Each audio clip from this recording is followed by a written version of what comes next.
दोस्तों, यदि आप भी अधिकतर समय सोच में डूबे रहते हैं और आपके मन में इधर उधर के विचार आते रहते हैं, तो आज की ये जो कहानी है वो आपके विचारों को पूर्ण रूप से शांत कर देगी और आप जहाँ भी अपना ध्यान लगाना चाहेंगे वहाँ लगा पाएंगे।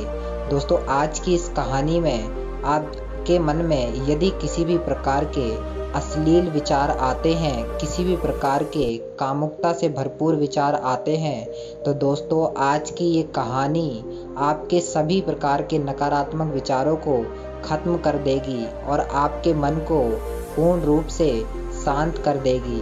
दोस्तों, इससे पहले कि आप इस कहानी में पूर्ण रूप से खो जाएं, हमारे अपने चैनल हाउस ऑफ लर्निंग को सब्सक्राइब जरूर कर लें। दोस्तों, ये कहानी आपके विचारों को बहुत सकारात्मक बना देगी। एक समय की बात है, एक बार महात्मा बुद्ध अपने शिष्यों के साथ एक वृक्ष के नीचे विश्राम कर रहे थे। तभी उन्होंने अपने एक शिष्य को कहा कि तुम जाकर के नदी से जल भरकर लेकर आओ। तब वह शिष्य महात्मा बुद्ध के कहने पर जल भरने के लिए नदी किनारे जाता है। वहाँ पर वह देखता है कि उसका एक मित्र पहले से ही वहाँ खड़ा हुआ है। यह शिष्य वहाँ जाता है और जाकर उससे पूछता है, तुम यहाँ क्या कर रहे हो? तो वह कहता है, देखो नदी में कितनी अतरंगा तरह तरह की नारियाँ नहा रही हैं। उन्हें देखो, जरा उनकी तरफ देखो, वह कितनी खूबसूरत लग रही हैं। तो वह कहता है, यह सब गलत है। तब वह उसका दोस्त कहता है, एक बार देखो, तुम्हें भी बहुत अच्छा लगेगा। तब वह उन नारियों की तरफ देखना शुरू करता है। वह नारियाँ निर्वस्त्र होकर के वहाँ पर स्नान कर रही होती हैं। तो यह शिष्य देख कर के बहुत ही ज़्यादा खुश होता है और धीरे धीरे उसका मन वहीं पर लग जाता है। अब वह 1 घंटे 2 घंटे वहीं पर खड़ा होकर के उन्हें निहारता रहता है और वह इस तरीके से जल ले जाना भूल जाता है। अब वह वहीं पर खड़ा होकर के उन नारियों को निहारने लगता है। तब महात्मा बुद्ध अपने दूसरे शिष्य को भेजते हैं और कहते हैं, जरा देखकर आओ, वह कहाँ है? अभी तक वह क्यों नहीं लौटा?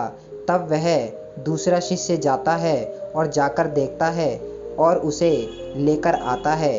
तब जब वह वापस आता है, महात्मा बुद्ध उससे पूछते हैं, आखिर क्या हुआ? तुम्हें इतना विलंब कैसे हो गया? तब वह कुछ नहीं कहता और चुपचाप शांति से वहीं बैठ जाता है। अब वह रोज वहीं पर स्नान करते हुए उन नारियों को देखने के लिए जाने लगता है। धीरे धीरे करके अब उसकी यह आदत बन जाती है। वह अब रोज सुबह सुबह उन्हें देखने जाने लगता है। अब जब महात्मा बुद्ध उन्हें ध्यान करवा रहे होते हैं तो उसका मन ध्यान में नहीं लगता। अब उसके मन में पूरी तरह से वह विचार घूमते रहते हैं। वह निर्वस्त्र स्त्रियों के उनको देखता रहता है और उन्हीं विचारों को अपने दिमाग में चलाता रहता है।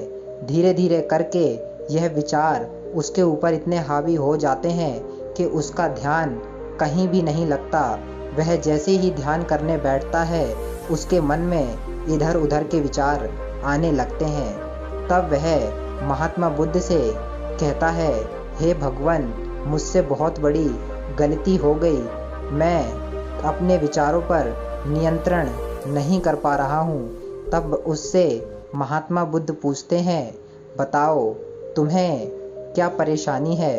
वह कहता है, महाराज, मैंने निर्वस्त्र स्त्रियों को देख लिया था।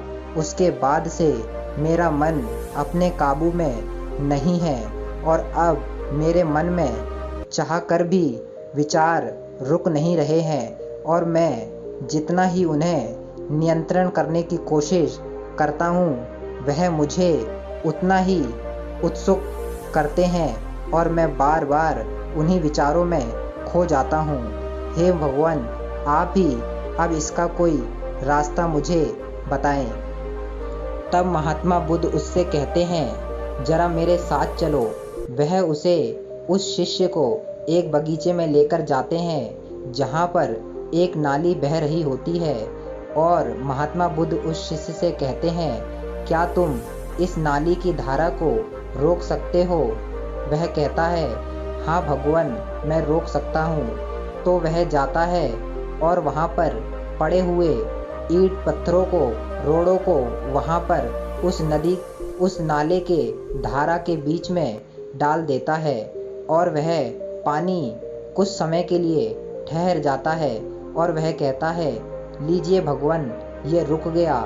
लेकिन महात्मा बुद्ध कहते हैं, जरा इंतज़ार करो, थोड़ी देर में पानी उस पत्थरों के ऊपर से बहने लगता है। तब वह शिष्य एक बड़ा पत्थर उठाकर वहाँ पर रख देता है। वह कहता है, लीजिए भगवान, पानी रुक गया। लेकिन महात्मा बुद्ध उससे कहते हैं, जरा रुको और देखो कि फिर से पानी साइड से बहने लगा है।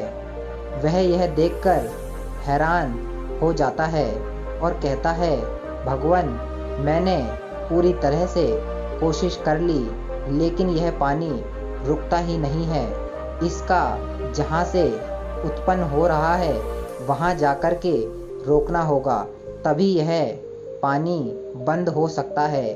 तब उससे महात्मा बुद्ध कहते हैं, देखो, इसी तरह से हमारे विचार होते हैं। जब तुम अपने विचारों को अधिक नियंत्रित करने की कोशिश करते हो तो वह और अधिक परेशान करते हैं। इसीलिए तुम्हें अपने विचारों को देखने की ज़रूरत है, ना कि तुम्हें उन्हें दबाने की। क्योंकि जब तुम किसी चीज़ को अधिक दबाते हो तो वह और तेज़ी से ऊपर उभर कर आती है। इसी तरह से तुम देखते हो कि एक समुद्र में अनेक नदियां आकर मिलती हैं, लेकिन समुद्र उस पर कोई प्रतिक्रिया नहीं करता। इसीलिए तुम भी अपने विचारों को शांत करो और उन विचारों को दबाने की कोशिश मत करो, तभी तुम अपने विचारों को सही से देख पाओगे और जो विचार तुम्हारे अंदर चले गए हैं उनको साफ करने के लिए उसकी जगह पर अच्छे विचारों को भरना शुरू करो। तभी तुम उन पुराने विचारों को वहाँ से निकाल पाओगे। अगर तुम उन्हीं विचारों को नियंत्रित करना चाहोगे तो वह तुम्हें अधिक कष्ट पहुँचाएंगे। इसीलिए दोस्तों, यदि आप भी किसी भी प्रकार के नकारात्मक विचार से घिर चुके हैं तो अपने विचारों को दबाने की बजाय उन्हें दोस्तों वहीं पर छोड़ दीजिए और उसकी जगह पर अपनी 5 ज्ञानेंद्रियों के द्वारा अच्छी चीज़ें अपने अंदर प्रवेश कराइए, जिससे कि जो पुरानी गंदगी है वो बाहर निकल जाए। दोस्तों, कहानी अगर आपको पसंद आई हो तो हमारे चैनल को सब्सक्राइब करना बिल्कुल ना भूलें और इसी तरीके की ज्ञानवर्धक कहानियों के लिए हमारे चैनल को भी सब्सक्राइब जरूर कर लें। धन्यवाद।